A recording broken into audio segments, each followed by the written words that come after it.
Week 23, Arsenal 3, Liverpool 1. It was an interesting game of 4 goals, and all the 4 goals, many say, were scored by Arsenal. Liverpool didn't had only one shot on target, which did not was not the reason why they scored their goal. And if you the last 5, 7, or the last 8 years that club have been in Liverpool, if you have been a follower or watcher of games between Liverpool and Arsenal, I don't think you would have dreamt that the day will come when Arsenal will comprehensively outplay Liverpool and win them 3-1. It was an interesting day for Arsenal fans. And for me personally, I believe this has been a long time coming. The last 2-3 meetings, Arsenal-Liverpool, I don't think Liverpool deserved to win, but somehow Arsenal usually find a way to give Liverpool these wins, even City. But today, the luck or whatever went Arsenal's way. They still try to give away the performance by considering a bizarre goal few seconds end of first half. As usually, Arsenal would have chickened out and folded in second half, and Liverpool would run away with 3 points. But today, though Liverpool tried to start strongly at the beginning of second half, which they did, Arsenal came back to it and ran away with this one, 3-1. Guys, it's an interesting day to be an Arsenal fan. Choma, I know this one you have been beaming with smiles all through this episode. What was the highlight of this game for you? The highlight of the game for me was that whole Jorginho midfield business. I wish Nimi were to be here. I would have just poked him a little.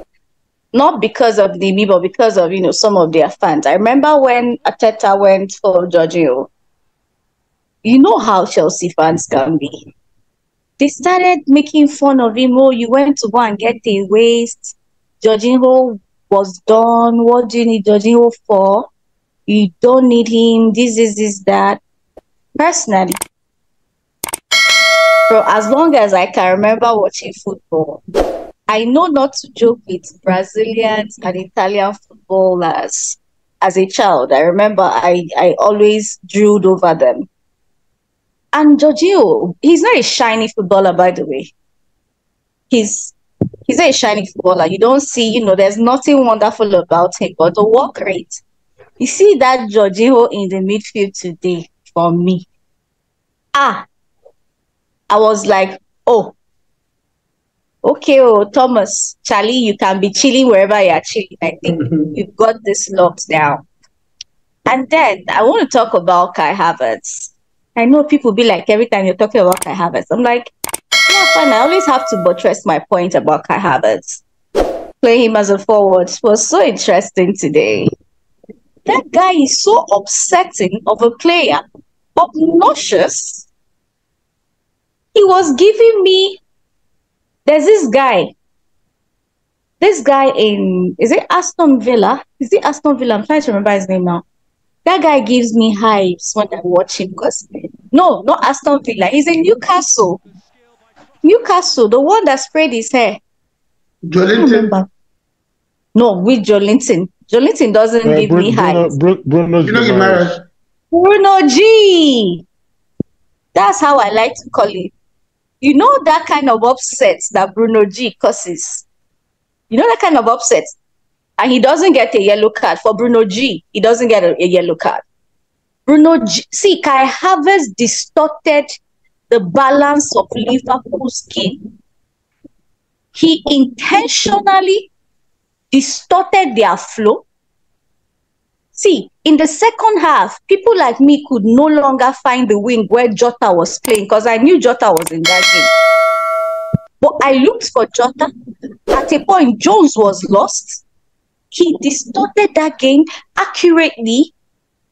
Yeah, you could see that Jota battling and clearing from the byline. I was like, what are you doing here, bro? No, but like if you have the likes of Kai Havertz in that kind of game, distorting any good thing that comes your way, what were you going to do? And oh my days, Declan Rice. See that guy? Me, I don't have any problem. I'm not sure I have a problem with him as a player. Seriously, that guy he's perfect. Like, he's so perfect. As in, you see that whole man of the match thing for Jorginho, I was like, oh, please. Of course, we knew this was going to happen. That. Was he giving man of the match? Oh, yes, please. What do you think I'm here shouting? Okay, let me touch you boom with that. Immediately, as I was watching that game, personally, I looked at Jorginho. I was like, what a masterstroke from Mikel today. This guy, I think I said it on my status. I just wrote there. I didn't even know that he was the man of the match. Yeah. Jorginho is a big game player, and this is not the first time he's doing this. You know, but before the game started, he was supposed to be playing on the 8th position. But honestly, I think I don't know how Arsenal managed to do it. When we are in attacking phase, Jorginho will play like an 8 on the left side. But on the defensive, he play like a 6. On the defensive position, the Rice returns to the 6, and he's in front of Rice. I don't know how they managed to do that today. Let's hear your view on Jorginho today. Man, nothing beats high IQ. When someone with high IQ, especially in football, is something that I love when watching. He's just an intelligent player. And coupled with experience, and coupled with playing with players that are on the same level in terms of being able to think in action, think while the ball is rolling. That's where you see what Jorginho is. Jorginho is limited physically, and we know it. The pace isn't there. The physique isn't a dominant physique. But you see what IQ can do. That's where that difference is. People are shouting, Jorginho should continue in midfield. He's not going to be used every game, definitely. Yeah. But in this kind of games, you see what he brings to the table. This guy has prepared Arsenal already. The amount of money that was spent to bring him in, with how he performed today, he's on everybody's lips. I've got text messages from fellow Arsenal fans saying Jorginho is just incredible. So yeah, Reggie rightly mentioned it. It was a switch. They kept switching. He played right in front of Rice. Rice had granted an interview last week or so, talking about him getting used, learning more and more about the number 6 position, because that's where the manager wants him to play. And he's learning more and more how to be effective playing that role, and how to continue to influence the team playing that role for Arsenal. So I'm not very surprised to see that Jorginho played ahead of him, because Jorginho, of course, can be very useful towards the final third with his passing. And he has a telepathic understanding with Martinelli. Go and check how many goals he has created for Martinelli playing for Arsenal. So he always knows Martinelli takes off. And the wonderful thing about passes to Martinelli are that Martinelli is hardly ever caught offside when Jorginho passes to him from the deep. There was even one that he missed today. That one was on. I don't know. I don't know how he did it. He faked as if he wanted to take a shot. He saw him with this side. It was still Martinelli. I thought it was Kai Havertz. It was Martinelli that was in that position. Yeah. But I think you're completely right on that. Yeah. Completely right on that. The Jorginho, for me, like you rightly mentioned, what I saw in him today was his intelligence. And he's playing, and I think he has huge amount of respect in the Arsenal dressing room. Yeah, yes. I think so. Because when he talks, the players listen. When he points his hand, somebody moves. In that middle of the park, no. He can't take it off him. It was just something else today. So, and Choma, you already touched on Havertz. Havertz today, I don't really know what to make of him. He got the first chance, missed it, and Saka was on hand to tuck in the goal. But for the rest of the game, he was a menace to Liverpool. He caused people yellow cards, took positions that were difficult to be picked up from. Yes, he couldn't finish his actions, but he had a touch in everything good that Arsenal did today going forward. I don't know. And this is him playing as a striker. Today, Jesus for whatever reason, I think he's injured or had a slight knock, couldn't feature today. Arteta went for Kai Havertz instead of Edin Ketia. And Kai Havertz today, though he didn't score a goal, I think Liverpool defense, if you ask them to write their match report, they will have Kai Havertz like 45% of the entire note. What do you make about Havertz? I would say going to rate him the way we rate Jesus. He doesn't score goals for us, but he helps us to get goals and punish opponents. This is the kind of striker that Arsenal are going to be using under Arteta. The one that don't score goals, but they do other damages to opponents. Me now, you're talking to me, right? No, I'm asking Ugume again. Okay. Well, I don't. It's not going to be. You see, I think that these guys, a little thing will open the doors for these guys that are not scoring consistently. People like Havertz. I think that with time, Arteta is going to improve Havertz. He's going to start scoring, and when the goals start coming, the goals will come from everywhere, from everyone. That's honestly what I believe, right? I don't think Arteta plans to use the ultimate striker that will score tons and tons of goals so that every other person just relaxes and lets the person score. I think we're going to go for a forward, definitely. A potent forward in the summer. But the idea is to keep creating chances and keep trusting our players to improve in putting the ball in the net. For me, that's what I think Arteta would do, and that's what I would love him to do. Granted, we may be able to afford getting a striker that would give us tons and tons of goals. So be it. That would also be nice. Chama, blame Van Dijk or Alisson? Or do you give credit to Martinelli? I think that was a very lovely giveaway. One of the commentators, I can't remember his name, he said Alisson just gave Arsenal footballer a gift with a smile and flowers. That was like a giveaway. You know, when someone gives you a free gift, what do you do with it? And who else to receive that gift if not Martinelli? And that's one thing about Martinelli, yeah.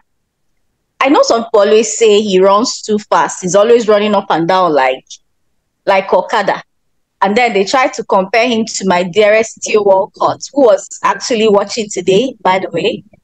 Very beautiful. Yeah, I saw Oliver Giroud was there too. Yeah, Giroud was there. So, and I tell them, I'm like, listen, Theo Walcott, I love him. Martinelli is on another level of a Theo Walcott. Martinelli will run and will still be looking around. Do you get? Because if you like, see, I don't know how to explain this thing. Normally, if you're playing football, me, I don't play football. The one I play is jokingly. For that kind of ball, I would have just seen it and passed it. If that thing happened, somebody that is not a poacher would have just seen that thing and, gone back. But Martinelli stayed until the end. I remember that he first of all gave Virgil body. He gave Virgil body. So more like he even distorted Virgil before Alisson made that mistake.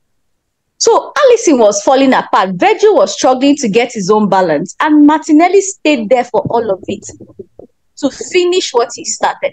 And Martinelli, historically, is a menace to Liverpool. Liverpool. So anything that will cause him to drink their tears is what he will do. So I'm not even complaining about Alisson. Okay, so let me ask you, Ugum, see that goal, right? Yeah. All game, like Choma mentioned, Martinelli was on the skin of Liverpool. He was just turning Trent left, right, and center, lashing on any long pass from anywhere. Is it possible that Alisson felt that Martinelli was going to beat Van Dijk to the race and try to play his normal sweeper role? Or should he have trusted Virgil van Dijk to kind of find a way to deal with it and stayed at least inside his box? Or do we just say this was just one of those mistakes? I don't really blame anybody. Do you have any blame for any of those players? in that No, place. my blame goes to Virgil van Dijk, and I completely agree with your reasoning that Alisson came out to play his usual role. He does that very well. He sweeps behind his defenders, and Van Dijk doesn't lack pace. So Van Dijk can match Martinelli to an extent for pace, and so he probably thought, well, you know what, this guy can be fast, but against Martinelli, there's a case for Martinelli to the tendency, considering his form again in the game. Like you said, first half he had really terrorized their defenders, and we even need to mention Bradley. Bradley, I hear lost his dad. May his soul rest in peace. Commiserations to his family. Yeah, they really missed that young man. The young man has become very important to them already. So yes, I agree. Alisson probably came out to bail. Was Van Dijk out? I will blame Van Dijk though, because Van Dijk had an opportunity, just like what happened to Saliba in the first half. He had 2 or 3 seconds where he could have easily just clear your lines. Yes, just clear. Yes, so that's what happens when players are they have a reputation they are trying to protect. You know, they want to show that they are supreme defenders yes, and they are supremely calm under pressure. So that's what he was trying to show against Martinelli. A lot of credit to Martinelli for not giving up on that particular ball, continuing to go after it, and that's a lesson to any other person playing. Young boys and girls these days, don't give up on that ball until you know that nothing can happen. The hope is gone. Until He pulled an Osimhen, by the way. And aside, he pulled an Osimhen. You know, Osimhen is always looking around no matter what. Yes. Yeah, so Choma, there was something after the game. Klopp was interviewed. He said something about staying in the game. That one of the things that, yes, these mistakes happen. Sometimes these locks come your way. That Arsenal completely outplayed Liverpool. That is a given. But that they should have still found a way to stay in the game. I never know what happens. And if we are sincere to ourselves, this is what Liverpool have always done. In the last 2 seasons, the Arsenal has really gotten themselves back to the level where they're supposed to be. Against Liverpool, we outplay Liverpool, they find a way to stay in the game. And we either give them goals or they kind of, out of individual variance, carve out something and win the game. And the story continues. Arsenal always lose against Liverpool. Like what happened in the FA Cup and the first leg of this season at Anfield.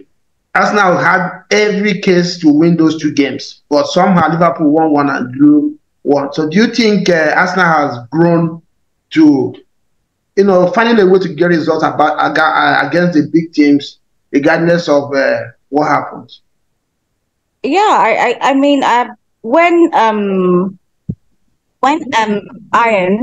was in the studio trying to talk to Martinelli said something about mentality. Said something about mentality of the players today, which I agree. I think there's a switch in the mentality, and I love it. Okay, because seeing that thing that happened at that time, it was 40-something minutes now, extra time in first half, that thing happened. It was demoralizing. Yeah. Personally, for me, I was like, what sort of, stuff is this? But for them to go into one thing I was so convinced about was if they get into that dressing room that time and come back again for second half, I knew they were going to bring something, but I did not know that they were going to bring it this way. Do you understand? I didn't know that they were going to bring it. And see, Arteta was on a different mentality by making that switch, removing Martinelli and bringing in Trossard. Do you understand? They even had to ask Martinelli about that, like what happened. So Martinelli was telling Ian, you understand, you're an attacker. So you're never happy when you're substituted, at that point in time. So that was Arteta on a different mentality. The players were on a different mentality because at that hot spot, you remove Martinelli and, at that time, because he already scored his goal, we needed something else for him to perform another magic. So I think the mentality is the thing that stood out for me for this game. Yeah, I get what you said. I remember the forum that long when Arteta pulled out Martinelli, one of the Arsenal fans was saying, no, no, no, this is not the time. It's in the game. I said, no, bro, you are thinking as a fan, but you're thinking as a coach because he can't keep doing that 90 minutes. At some point, Liverpool will figure him out, find a way to deal with, and then Yeah. neutralize it. So Trossard is a different proposition, and you see what happened when he came in. Liverpool didn't know how to now deal with the different situation that Trossard offered to them, and of course, he got his goal. Ugo, what has changed for Arsenal? In the last 2, 3 seasons, they're beginning to play against the big boys. I don't have the record off my head now. Against this, there was a time for like 4 seasons, Arsenal had not won away to the big teams. I had even at home, maybe out of 10, lost like 8. But the last 2 seasons, if you check it now, is in the positive. And today, there was a record I saw before the game started against Liverpool before 3 years after Arteta joined on that club. He was in deficit. Now, the last 2 seasons, Arsenal are both in goals scored and goals conceded and points gained. Arsenal is actually on top of Liverpool right now. What do you put this to? What has changed for Arsenal? The key ingredient for me, the most important ingredient is ability to learn from experience. You know, when you've gone through a journey or you're going through a journey, real growth happens when you learn from experience, when you learn from your mistakes, you learn from your failures. You're able to fall and get up and keep going. And you make sure that what made you fall before, you're going to be able to avoid it. You're going to recognize it when it's happening, when it's coming. You're going to use all your resources to try and overcome it and avoid failing again, right? So that it takes humility, it takes willingness to learn, it takes commitment, it takes passion, all these things. So what I've seen with this team, which really, really gives me, hope and joy for the future, is that they learn from experience and they have that commitment. They want, and they're humble enough to accept that they failed when they fail, and they move forward, right? That's what we've seen. It's been growth and growth, and we see the clear evidence that there's growth. For Arsenal fans that love to criticize and people just enjoy seeing negatives. After the game today, I was watching one of the most popular channels on YouTube for Arsenal. And right as the whistle sounded, people that were there doing the live, whatever program that like watching the game live and all that. Watch along. Watch along. That's what they call it. Watch along. The people that were there doing the watch along, everybody was shouting, "Great, great, great!" They asked, "Okay, one person, what was your thoughts?" The first thing he said was, "Wow, wow, wow, wow, wow! Now we cannot lose against West Ham next week. We must beat West Ham next week." I'm like, they just blew the whistle against Liverpool. You just beat Liverpool 3-1. Can you take 1 minute and celebrate the victory before you start talking about West Ham that's coming up? So people have been wired to just keep looking for the next thing to either complain about or the next thing to, but just enjoy the fact that this team stood up today, even for a few minutes, and celebrate with them before you put the next roadblock in front of them. So my point is that ability to learn from experience is showing, and the commitment to not to repeat mistakes, to try and overcome, even the most formidable sides in the land. I mean, that shows you that they're ready to challenge. If you challenge and you don't win it eventually, it's clear to everyone that you've taken a step forward and your time will come. Choma, can Arsenal fans believe again this season? Yes, I am believing. And why? I don't know for the fans. I am believing. See, as far as I was concerned, like yesterday, I knew that this game would determine the pace at which we are going to go at whatever we plan to do this season at this point in time. I was in between. Okay. I kindly like didn't even think about it. I was telling you, I had to switch to the women's league because I needed my mental, state to be somehow. Just I had to watch the women's league and all of that so that I'm in a place before watching this one. I think we can believe because I believe. However it ends. Why? Why do you believe? Why do you think Arsenal can do it this season? Because we have all it takes. And see, mind you, we have some guys that are injured though in that our team. It looks like it's forever. I don't want to depend on those players. Nobody's talking about Fabio Vieira that way. That is not there now that I expect to make an impact this season is Tomiyasu, who was a national. Tomiyasu is in Asia. Yeah, anyway, I think he's back. He wasn't. Did they lose? They lost? Yeah, I think they're out of the tournament. Yes. Okay, but it's for the best. Yeah, they lost. Okay, yeah. That's true. So see, Uren is not there. Vieira is not there. Jesus keeps breaking like a beautiful doll baby. And these things happen to us. Where Antia, you saw what happened to Saka today now. My chest flew and came back to me, but it's all good. We're not having that conversation, by the way, but I think we have all it takes to contend for this title. And that is what is doing people's head inside. Yeah, that is what is giving people. I agree with you. So should Arsenal fans believe? Yes. Oh, yeah. A lot of reasons to believe. Some of them being what I just mentioned. We have a team that would not give up to the final whistle. We have a team that's really keyed in.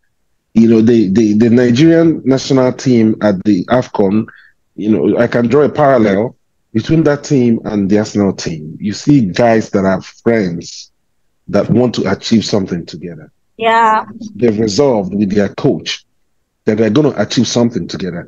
In the midst of all this, and Reggie, you say this a lot, and it's always a reminder to me when you say it.